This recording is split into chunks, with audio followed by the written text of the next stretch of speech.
أنا في مصيبة وكارثة. جوزي بقى فيه عادة غريبة جدا، بقى بيتأخر في الحمام بالساعات.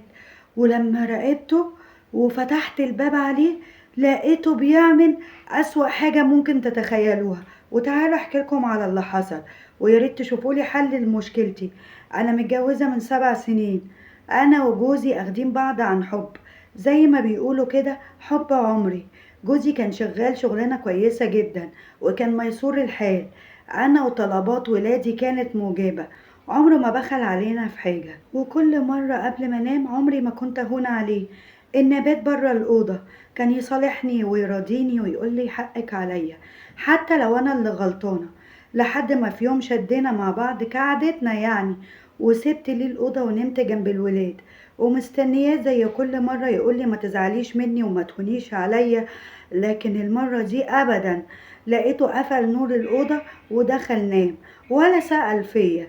أنا كنت هتجنن، اشمعنى المرة دي هنت عليه؟ وساعتها نمت جنب الولاد. ما كنتش مرتاحة أبدا، لأني مغيرة مكاني ومعرفتش أنام. فتحت الموبايل في وقت متأخر، لقيت جوزي هو كمان فاتح. أنا استغربت، ده عمره ما كان بيفتح الموبايل في وقت زي ده، خصوصا إن بيبقى عنده شغل. قلت أكيد مش عارف ينام من غيري وزعلان عليا. المهم صحي الصبح بوزه شبرين، ولا أكنه شايفني خالص، وخد بعضه وراح الشغل. أنا كنت هتجنن وقلت من إمتى بيتقمص كده وما بيعبرنيش. بعد ما رجع من الشغل اتغدى ودخل أوضته وقفل على نفسه، وأنا نمت مع العيال تاني. استنيته إنه يجي يكلمني ولا الهوا. فضلت قاعدة على الموبايل، لقيته برضك قاعد وفاتح. فقلت دي حاجة جديدة دي. اتخنقت وقلت لازم أشكله. قلت ابعت له رسالة على الواتس يمكن يصالحني. قلت له بقول لك ايه، تعالى نام جنب ولادك، انا ما بعرفش انام جنبهم. قال لي انا عندي شغل الصبح. قلت له يعني ايه؟ وبعدين اللي عنده شغل الصبح مش ينام بدري؟ قاعد وفاتح الموبايل ليه؟ ما ردش عليا. ولقيته فتح باب الأوضة وطلع نام في الصالة، وبعتلي اتفضلي نامي في اوضتك. انا كنت هتجنن ومفروسة، هو ماله ده؟ عمره ما عمل معايا كده. لقيته نايم في الصالة برضك وفتح الموبايل، وقال ايه، بيضحك وسرحانه في دنيا تانية خالص، ومش مركز ان انا ببص عليه. قلت هو في ايه؟ هو يا بنت علشان متخانقين هتشكي فيه؟ كبرت دماغي. لقيته صاحي الصبح وبيصالحني ورايق على الاخر، وبيقول لي حقك عليا. بقول له يا سلام، بعد ايه؟ ما انا هنت عليك خلاص. قال لي خلاص بقى يا ستي، اديني صالحتك اهو. المهم راح الشغل، ولما رجع اتغدينا، ولقيته بيقول لي بقول لك ايه، انا هنزل اجيب شوية طلبات من تحت. بقول له طيب ما تاخدني معاك. بيقول لي اخدك فين؟ بقول لك رايح اجيب طلبات من تحت البيت، مش رايح اتفسح. قلت له لا، خدني معاك اهو اتمشى غير جو. فقال لي ماشي يا ستي، قومي البسي بسرعة. لبست. واحنا نازلين على السلم لقيت جارتنا اللي تحت مقابلانا. جارتنا دي كانت مطلقة وعايشة لوحدها، وبصراحة انا معرفش حاجة عنها، ماليش علاقة بيها يعني، سلام سلام وخلاص كده. بس المرة دي استغربتها قوي، بتسلم على جوزي بطريقة ولكنها عارفاه من زمان. ببص لجوزي لقيته وشه قلب وكان متوتر. قلت ايه ده، هي مالها بتكلمك كده ليه؟ قال لي عادي يا ستي كبري دماغك، وقعد يتوه في الكلام. جبنا حاجاتنا وروحنا. واحنا قاعدين بالليل بقى في وقت متأخر، لقيت الموبايل بيرن على جوزي، ولقيت وشه قلب مرة واحدة. فبقول له في ايه؟ مش هترد على الموبايل؟ الموبايل بيرن.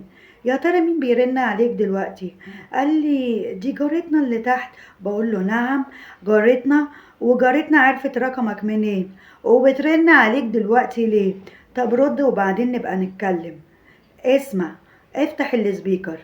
بقى متوتر ومرعوب، وكان باين عليه جدا. لقيتها بتقوله انا اسفة اني ازعجتك، بس انا جايب الراجل يعمل لي التلفزيون، وانت عارف ان لوحدي، ممكن تنزل تقف معايا؟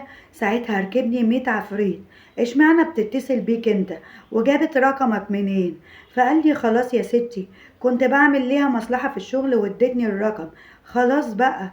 قلت له ماشي، اتفضل انزل لها لما نشوف مين اللي جاي يعمل تلفزيون دلوقتي.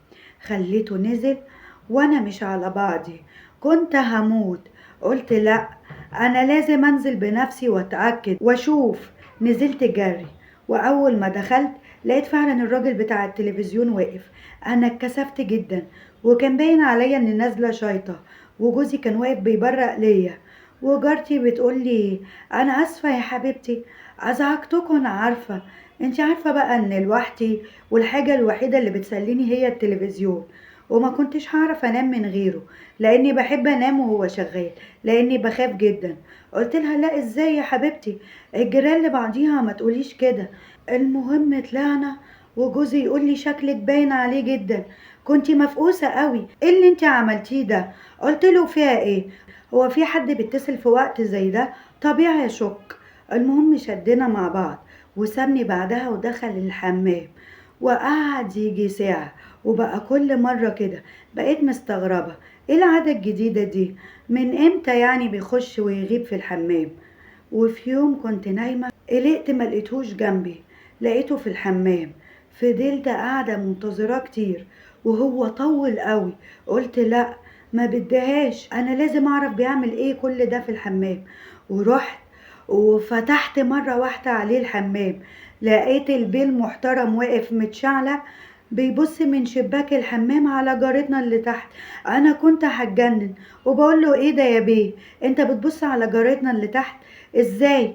نزل جري وكتم بقي، وبيقول لي انا هفهمك ومش هفهمك. قلت له تفهمني ايه؟ انت بقالك فترة حالك مش عاجبني. انت ترضى كده يا محترم حد يبص على مراتك؟ اللي ما ترضاهوش على اهل بيتك ما ترضاهوش على غيرك، وبكرة هيترد ليك.